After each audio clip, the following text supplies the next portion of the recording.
யோவேல் தீர்க்கதரிசியின் புத்தகம் 2ஆம் அதிகாரம் 28ஆம் வசனத்தில், நான் மாம்சமான யாவர் மேலும் என் ஆவியை ஊற்றுவேன். உங்கள் குமாரர் குமாரத்திகள் தீர்க்கதரிசனம் சொல்லுவாங்க, மூப்பர்கள் சொப்பனம் காண்பாங்க, வாலிபர்கள் தரிசனம், அதெல்லாம் ஒரு பெரிய லாங் சப்ஜெக்ட். ஆனால் இன்றைக்கு இந்த குறுகின நேரத்தில் இந்த பரிசுத்த ஆவியானவர் நம்முடைய ஊழியத்தில் நான் யாவர் மேலும் என் ஆவியை ஊற்றுவேன் சொன்ன தேவன் கர்த்தருடைய பிள்ளைகளை உங்களுக்குள்ள இந்த ஆவியின் அனுக்கிரகத்தை பொழிந்தருள விரும்புகிறார். இந்த அபிஷேகம் எனக்கு கிடைக்குமா பிரதர்? நீங்கள் ஒருமனப்பட்டு தேவனை நோக்கி ஜெபம் பண்ணும்போது, விசுவாசிக்கும் போது நிச்சயம் கர்த்தர் உங்களுக்கு இந்த அபிஷேகத்தை தருவார். அபிஷேகத்தை தருவார். கர்த்தருடைய பிள்ளைகளே, பைபிளில் நம்ம படிக்கிறோம், அப்போஸ்தலர் 2ஆம் அதிகாரத்தில் நீங்கள் பைபிளை திருப்புங்க. 2ஆம் அதிகாரம் அப்போஸ்தலர் நடபடிகளின் புத்தகத்தில் 2ஆம் அதிகாரத்தில் முதல் 2 வசனங்கள் படிங்க. பெந்தெக்கோஸ்தே என்னும் நாள் வந்தபோது அவர்கள் எல்லாரும் ஒருமனப்பட்டு ஓரிடத்திலே வந்திருந்தார்கள். அப்பொழுது பலத்த காற்று அடிக்கிற முழக்கம் போல வானத்திலிருந்து சடிதியாய் ஒரு முழக்கம் உண்டாகி அவர்கள் உட்கார்ந்திருந்த வீடு முழுவதையும் நிரப்பிற்று. 3ஆம் வசனம், அல்லாமலும் அக்கினிமயமான நாவுகள் போல பிரிந்திருக்கும் நாவுகள் அவர்களுக்கு காணப்பட்டு அவர்கள் ஒவ்வொருவர் மேலும் வந்து அமர்ந்தது. 4ஆம் வசனம், அவர்கள் எல்லாரும் பரிசுத்த ஆவியினாலே நிரப்பப்பட்டு ஆவியானவர் தங்களுக்கு தந்தருளின வரத்தின்படியே வெவ்வேறு பாஷைகளிலே பேச தொடங்கினார்கள். இதுதான் பெண்டிகாஸ்டல் எக்ஸ்பீரியன்ஸ், பெந்தேகோஸ்தே அனுபவம். பெண்டிகாஸ்ட் என்பது ஒரு சபை அல்ல, புரிஞ்சுக்கோங்க.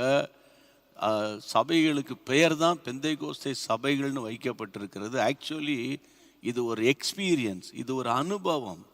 ஆழமான தெய்வீக தன்மையை நீங்களும் நானும் அடைவதற்கு, தேவனுடைய குரலை கேட்பதற்கு, தேவனுடைய மகிமையின் பிரசன்னத்தை அனுபவிப்பதற்கு, அற்புத அடையாளங்களை நம்ம ருசி பார்ப்பதற்கு பரிசுத்த ஆவியானவருடைய அனுக்கிரகம் தான் நமக்கு தேவை.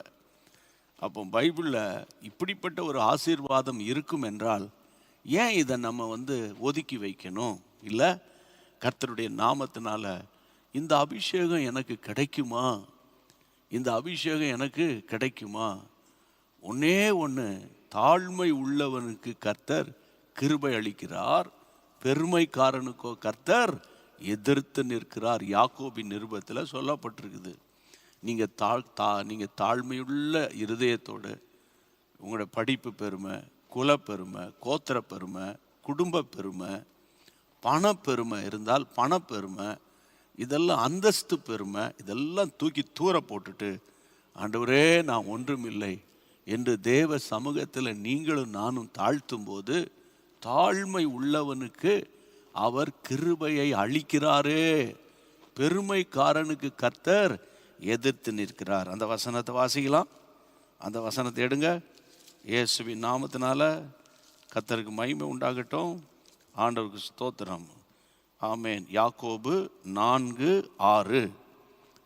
அவர் அதிகமான கிருபையை அளிக்கிறாரே, ஆதலால் தேவன் பெருமை உள்ளவர்களுக்கு எதிர்த்து நிற்கிறார். பெருமை உள்ளவனுக்கு கர்த்தர் எதிர்த்து நிற்கிறார். தாழ்மை உள்ளவர்களுக்கோ கிருபை அளிக்கிறார் என்று சொல்லி இருக்கிறது. He gives more and more grace. அதிகமான கிருபை. அந்த கிருபைன்னு சொல்லும் போதில் அது ஒரு அனாயிண்டிங் இருக்குது. பிரியமானவர்களே, ஆண்டவர் பெருமைக்காரனுக்கு மட்டும்தான் எதிர்த்து நிற்கிறார். God resists the proud அப்படின்னு போட்டிருக்கு பாருங்க. அவர் எதிர்த்து நிற்கிறார். ஆமென். கர்த்தருக்கு ஸ்தோத்திரம். அதனால தாழ்மை உள்ளவனுக்கு கர்த்தர் கிருபை அளிக்கிறார். அப்போ இந்த நாட்களில் நீங்கள் எந்த சபையோ, எந்த ஊரோ, எந்த லாங்குவேஜோ, இதெல்லாம் தேவையே கிடையாது.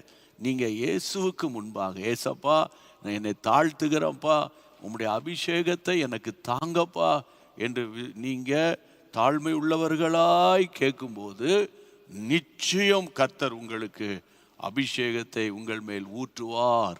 ஆமென். 2வது, நீங்கள் விசுவாசிக்க வேண்டும், விசுவாசத்தோடு கேட்க வேண்டும். யோவான் எழுதின சுவிசேஷம் 7ஆம் அதிகாரத்தில் தேவனுடைய பிள்ளைகளே, இயேசு சொன்னார் 37ஆம் வசனம், பண்டிகையின் கடைசி நாளாகிய பண்டிகையின் கடைசி நாளாகிய பிரதான நாளிலே இயேசு நின்று பிரதான நாளில் இயேசு நின்று சத்தமிட்டு ஒருவன் தாகமாயிருந்தால் என்னிடத்தில் வந்து பானம் பண்ண கடவன். என்னிடத்தில் வந்து பானம் பண்ண கடவன். வேத வாக்கியம் சொல்லுகிறபடி என்னிடத்தில் விசுவாசமாய் இருக்கிறவன் எவனோ அவன் உள்ளத்திலிருந்து ஜீவ தண்ணீர் உள்ள நதிகள் ஓடும் என்றார். அடுத்த வசனம், தம்மை விசுவாசிக்கிறவர்கள் அடைய போகிற ஆவியை குறித்து இப்படி சொன்னார். அதாவது ஆவியின் அபிஷேகத்தை குறித்து ஆண்டவர் சொல்லுகிற விதத்தை பாருங்கள். அபிஷேகத்தை குறித்து சொல்லுகிற விதத்தை பாருங்கள். பண்டிகையின் பிரதான நாளில் ஏராளமான மக்கள் எருசலேமில் கூடி வந்திருக்கும் போது சத்தம் போட்டு கர்த்தர், இந்த நாட்கள் இருக்கிற மாதிரி லவுட் ஸ்பீக்கர், மைக்ரோஃபோன் ஒன்றும் இல்லை. இயேசு சத்தத்தை உயர்த்தி சொல்றாரு, ஒருவன் தாகமாயிருந்தால் கர்த்தருடைய பிள்ளை என்னிடத்தில் வந்து பானம் பண்ண கடவன். வேத வாக்கியம் சொல்லுகிறபடி என்னிடத்தில் விசுவாசமாயிருக்கிறவன் எவனோ, அவ்வளோதான். அந்த விசுவாசம் இருந்தால் போதும், உங்கள் உள்ளத்திலிருந்து ஜீவ தண்ணீர் உள்ள நதிகள் ஓடும் என்று 38-39 வசனத்தில் தம்மை விசுவாசிக்கிறவர்கள் அடைய போகிற ஆவியை குறித்து, அபிஷேகத்தை குறித்து ஆண்டவர் விதமாய் விளக்கி சொன்னார். நான் என்ன சொல்ல வரேன் தெரியுமா? இந்த அபிஷேகம் எனக்கு வேணும் அப்படின்னு நீங்கள் சொன்னால் விசுவாசித்தால் போதும். விசுவாசிக்கிறவனுக்கு எல்லாம் கூடும். விசுவாசிக்கிற ஆண்களோ பெண்களோ முதிர் வயதோ இளைஞரோ சிறுவர்களோ குமாரர்களோ குமாரத்திகளோ யாரா இருந்தாலும் விசுவாசத்தோடு கேட்டா நிச்சயமாய் கர்த்தர் உங்களை நிரப்பி விடுவார். மூன்றாவது என்ன தெரியுமா? பரிசுத்தம் உண்டாகணும். பரிசுத்தமுள்ள ஒரு வாழ்க்கை, பரிசுத்தத்துக்காக வாஞ்சிக்கணும்.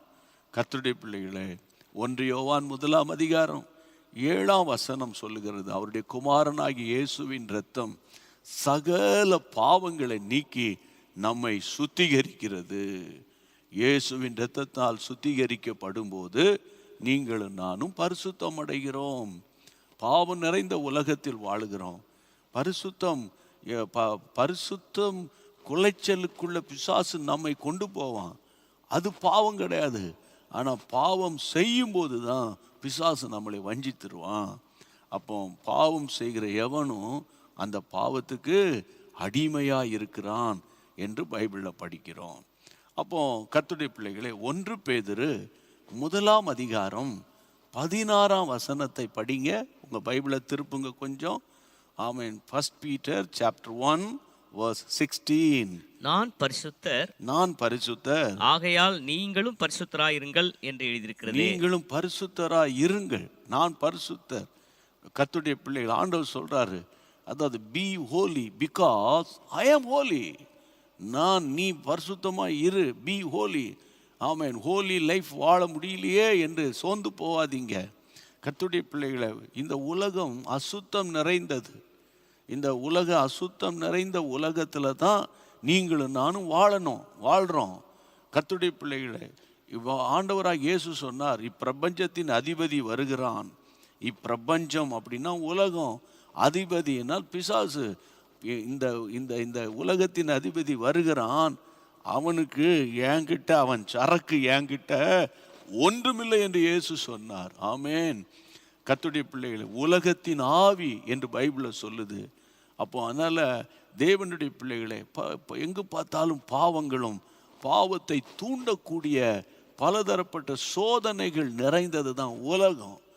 கர்த்தருடைய பிள்ளைகளை, ஆனால் இந்த உலகத்தில் இயேசுவே, நான் பரிசுத்தமாய் வாழ வேண்டும், உம்முடைய பரிசுத்த பிரசன்னத்தினால நான் நிரப்பப்பட்டு, ஆண்டவர் இன்னும் நான் பரிசுத்தம் அடையட்டும், அப்படி தான் நான் பைபிளில் படிக்கிறோம். பரிசுத்தம் அடைகிறவன் இன்னும் பரிசுத்தம் அடையட்டும் அப்படின்னு தான் நான் பைபிளில் சொல்லியிருக்கு.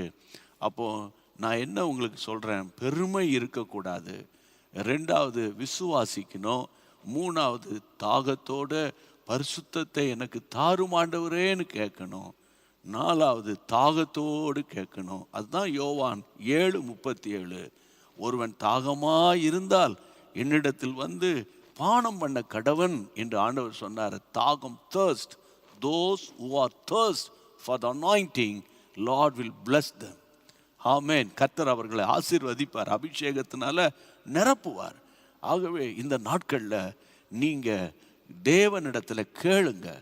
இந்த ஊழியக்காரன் அபிஷேகத்தை பற்றி அடிக்கடி சொல்கிறானேப்பா, இந்த அபிஷேகத்தை எனக்கு தாரும், அந்த அந்நிய பாஷை வரத்தை எனக்கு தாரும், அந்நிய பாஷையில் ஜெபிக்க ஜெபிக்க ஜெபிக்க எனக்கு கிருபை தார். ஏனென்றால் இந்த மாதம் ஆண்டவர் கொடுத்த வாக்குத்தத்தம், மாம்சமான யாவர் மேலும் என் ஆவியை நான் அளவில்லாமல் ஊற்றுவேன் என்று ஆண்டவர் சொல்லியிருக்கிறார்.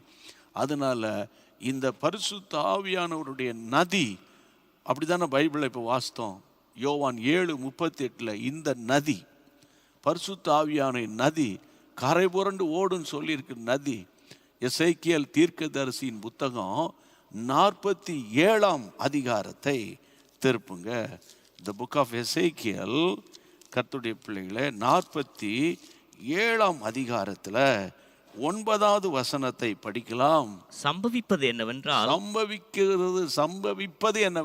இந்த நதி போகும் இடம் எங்கும். பார்த்தீங்களா, நதி, அபிஷேகம் என்பது நதிக்கு அடையாளம்.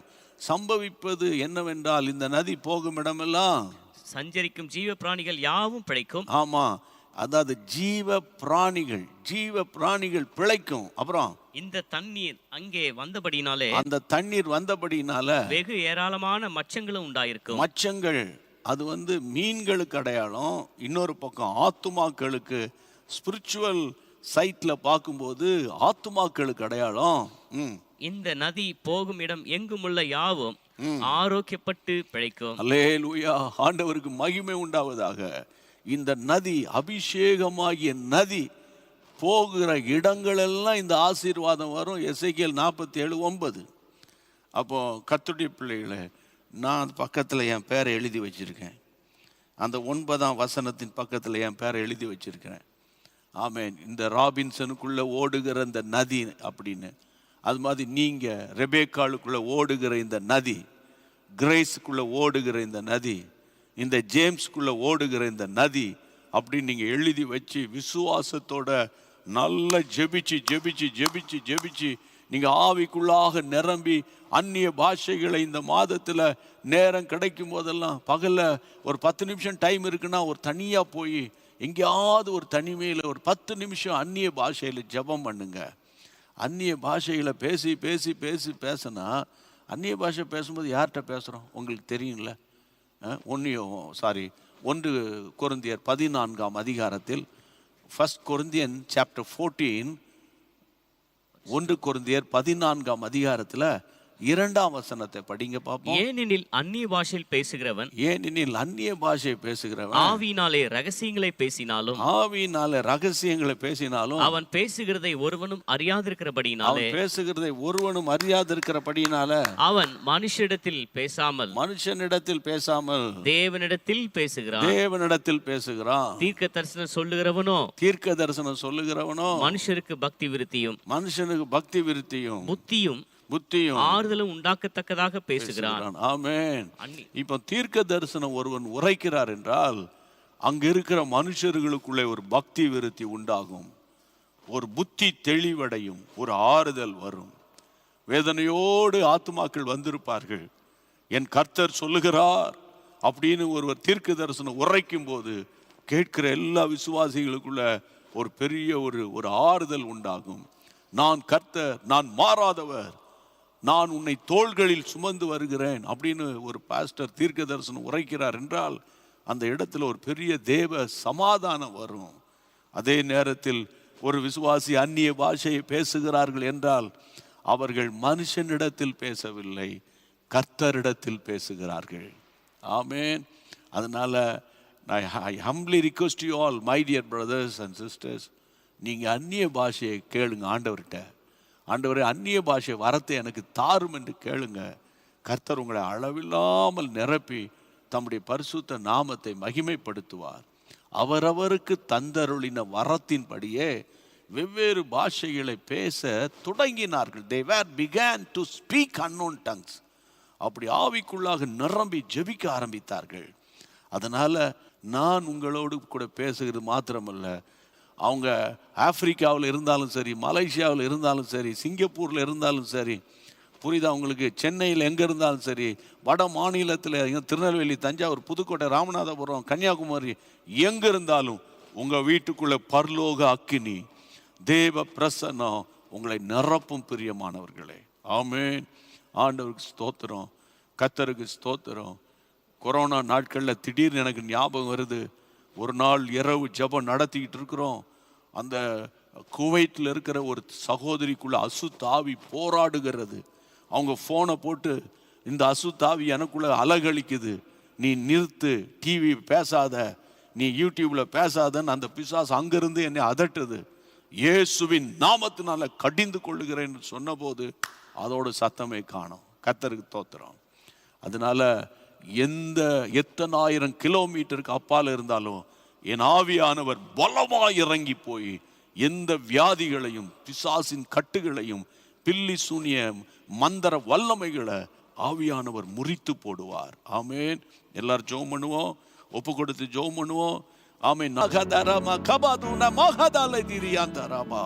இன்றைக்கு யார் யார் வீடுகளில் இந்த சத்தம் கேட்கிறதோ அந்த வீட்டுக்குள்ள இருக்கிற சோர்வுகள், மன அழுத்தங்கள், தனிமை உணர்வுகள், எல்லா பலவீனங்கள், எல்லா விதமான மரண பயங்கள் இயேசுவின் நாமத்தில் வெளியேறுவதாக என்று அதட்டி நான் ஜெபிக்கிறேன். ஒரு பூரண சுகமும் பூரண சமாதானத்தையும் என் ஆண்டவர் கட்டளையிடுகிறார். பெற்றுக்கொள்ளுங்க, கட்டளையிடுகிறார். பெற்றுக்கொள்ளுங்க இயேசுவின் நாமத்தில். பெற்றுக்கொண்டேன் ஏசப்பா அப்படின்னு சொல்லுங்க. பெற்றுக்கொண்டேன் ஏசப்பா அப்படின்னு சொல்லுங்க. ஆண்டவர் உங்களை அளவில்லாமல் ஆசீர்வதிப்பார். நல்ல பிதாவே, வீடுகளில் சமாதானம் உள்ள ஒரு நித்திரையை தாரும். நம்முடைய அன்பின் கைகளில் ஒப்பு கொடுக்கிறோம். இம்மட்டும் நடத்தினவர் இனிமேல் நடத்தும், இனிமேல் நடத்தும். ஒவ்வொரு குடும்பத்துக்கு கட்டளையிடும். கர்த்தருடைய கரம் கூட இருந்து நடத்தட்டும். இயேசுவின் நாமத்தில் ஜெபிக்கிறோம் எங்கள் பரிசுத்தம் உள்ள நல்ல பிதாவே. ஆமேன், ஆமேன், ஆமேன். தொடர்ந்து நான் உங்கள்கிட்ட கேட்கறதெல்லாம் ஒண்ணுதான். 2 கரத்தை உயர்த்தி ஜேஎம்எம் ஜீசஸ் மீட்ஸ் மினிஸ்ட்ரியை கர்த்தர் ஆசீர்வதிங்கன்னு சொல்லுங்க. அடுத்தது இந்த ஊழியக்காரனுக்கு வேண்டிய ஞானத்தையும், அபிஷேகத்தையும், சுகத்தையும், ஆரோக்கியத்தையும், சௌக்கியத்தையும் வரப்பண்ணுங்க. அடுத்தது media team, worship team, prayer team, அலுவலக ஊழியர்கள் பாதுகாத்து கொள்ளுங்கன்னு சொல்லுங்க. பிரியமானவர்களே, இதுவரைக்கும் நம்முடைய ஜீசஸ் மீட்ஸ் மினிஸ்ட்ரியை சப்ஸ்கிரைப் பண்ணலன்னா உங்க ஃபோன் எடுத்து யூடியூப் சேனலை, நீங்க யூடியூப் சேனலுக்குள்ள போய் ஜீசஸ் மீட்ஸ் மினிஸ்ட்ரின்னு டைப் பண்ணுங்க. அங்கே நம்ம சேனல் ஓப்பன் ஆகும்போது சப்ஸ்கிரைப் என்ற இடத்துல சப்ஸ்கிரைப் பண்ணிடுங்க. அது உங்களுக்கு பிரயோஜனமாக இருக்கும். சேர்ந்து சொல்வோம். என் ஆத்துமாவே கர்த்தரை ஸ்தோத்திரி, என் முழுவதுமே பரிசுத்த நாமத்தை ஸ்தோத்திரி. என் ஆத்துமாவே கர்த்தரை ஸ்தோத்திரி, கர்த்தர் செய்த சகல உபகாரங்களை மறவாதே. ஆமேன், ஆமேன். தேங்க்யூ. God bless you. சேர்ந்து பாடுவோம். ஆமேன். மாம்சமான யாவர் மேலும் ஊற்ற வேண்டுமே, மக்கள் எல்லாம் இறைவாக்கு உரைக்க வேண்டுமே. மாம்சமான யாவர் மேலும் ஊற்ற வேண்டுமே, மக்கள் எல்லாம் இறைவாக்கு உரைக்க வேண்டுமே. ஊற்றுமையா வல்லமையை, ஊற்றுமையா வல்லமையை, தாகத்தோடு காத்து நிற்கிறேன், காத்து நிற்கிறேன். தாகமுள்ளவன் மே தண்ணீரை ஊற்றுவேன் என்றே, வறண்ட நிலத்தில் ஆறு